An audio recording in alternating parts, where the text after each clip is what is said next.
Ayan, pakondisyon muna tayo ng sasakyan. So meron na tayong 27,000 miles. So malapit na lang ng 10,000. So kailangan ko magpa-change oil, pa-check kasi pupunta kami ng San Diego sa Monday. So andito na tayo sa loob ng Toyota. So yung dapat yung services ko ngayon is tire rotation lang, tsaka inspection ng mga joints. So kaso gusto kong magpa-change oil kasi nga pupunta kami ng San Diego. So mababang biyahe yun. Tsaka umabot naman ng 27,000 yung ano ko, yung tawag dun, yung speedometer ko. So dapat daw every 10,000 magpapa-change oil ka. So 27 na, tapos pupunta kami ng San Diego, kaya naisip ko pa-change oil ko na lang, saka pa-inspect. So mas maganda na sigurado bago tayo magbiyahe, di ba? Ito yung babayaran ko guys, 269 kasi nga kumuha ako ng buy. Eto kinuha ko. So bali tatlong oil change, kasama na yung filter, tapos may tire rotation and inspection, tapos may roadside assistant pa siya nakalagay ngayon. Ayan. So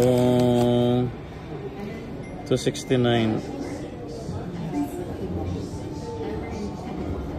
So yun yung kinuha nating services ngayon kasi nga dapat wala na akong wala na akong free na change oil. So ganun din kung magpapa-tire rotation ako, magbabayad ako ng $45 tsaka inspection. So kung magpa-change oil ako, magbabayad pa ako ng $120. So aabot na yun ng mga $160. So isang ano lang, isang service lang. So eto, meron kang tatlong engine oil tsaka kasamang oil filter. So tsaka dalawang tire rotation and inspection ng multi-point inspection ng joints. So at least nakatipid tayo, pero babayaran ko is $269. So maghintay tayo ng 1.5 oras bago makuha yung sasakyan. So ito na. So ayun guys, natapos na tayo. Ito na yung contract. So ito na yung sasakyan natin. Oh, finish na.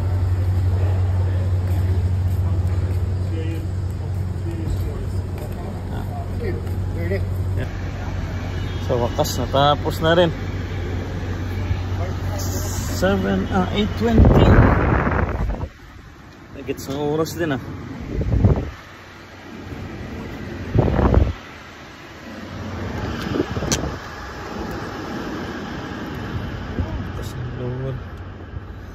So kailangan ko lang sunduin yung asawa ko sa trabaho niya.